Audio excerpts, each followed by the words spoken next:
Le Burkina Faso est-il en train de renaître de ses cendres?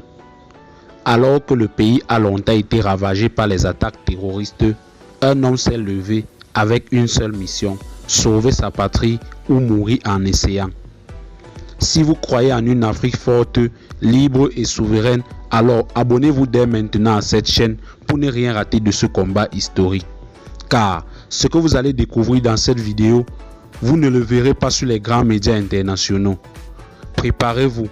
Voici comment le capitaine Ibrahim Traoré est en train de changer le destin du Burkina Faso. Avant l'arrivée d'Ibrahim Traoré au pouvoir en 2022, le Burkina Faso était à genoux. Les groupes armés terroristes contrôlaient de vastes territoires, imposant leurs lois dans plusieurs régions. Les civils vivaient dans la peur. L'armée manquait de moyens. Des milliers de morts, des villages rasés, des déplacés par centaines de milliers. Le peuple criait au secours, et le silence des élites politiques résonnait comme une trahison. Mais alors que tout semblait perdu, un jeune capitaine de 34 ans a décidé de dire non. Ibrahim Traoré n'a pas perdu une minute. À peine installé au pouvoir, il a lancé un chantier titanesque: réarmer et réorganiser l'armée burkinabé. Il a mis fin au contrat militaire ambigu, a renforcé la formation des soldats et surtout, il a soutenu la création des volontaires pour la défense de la patrie. Des civils patriotes formés pour défendre leur village.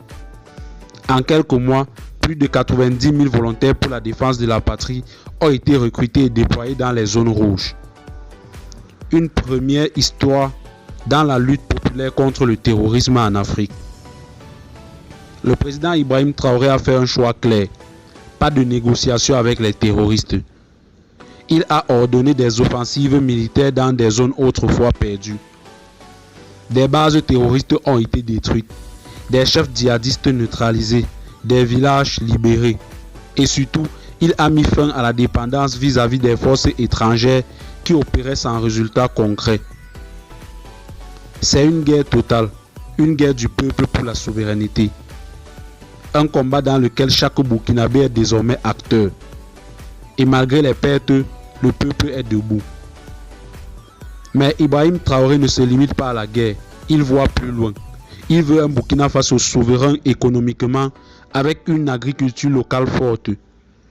Il lutte contre la corruption. Il rêve d'un peuple libre du joug néocolonial. C'est pourquoi il s'est rapproché d'autres pays du Sahel comme le Mali et le Niger pour bâtir une alliance stratégique antiterroriste et panafricaine. Le Burkina Faso n'est plus seul et le message est clair: l'Afrique doit se prendre en main.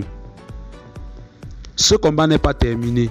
Chaque jour, le peuple burkinabé lutte pour sa survie. Mais grâce à l'engagement d'Ibrahim Traoré, l'espoir est revenu.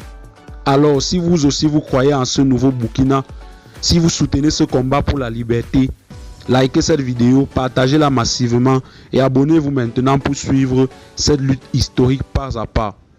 Parce que ce que vit le Burkina aujourd'hui, c'est peut-être le début d'une révolution africaine.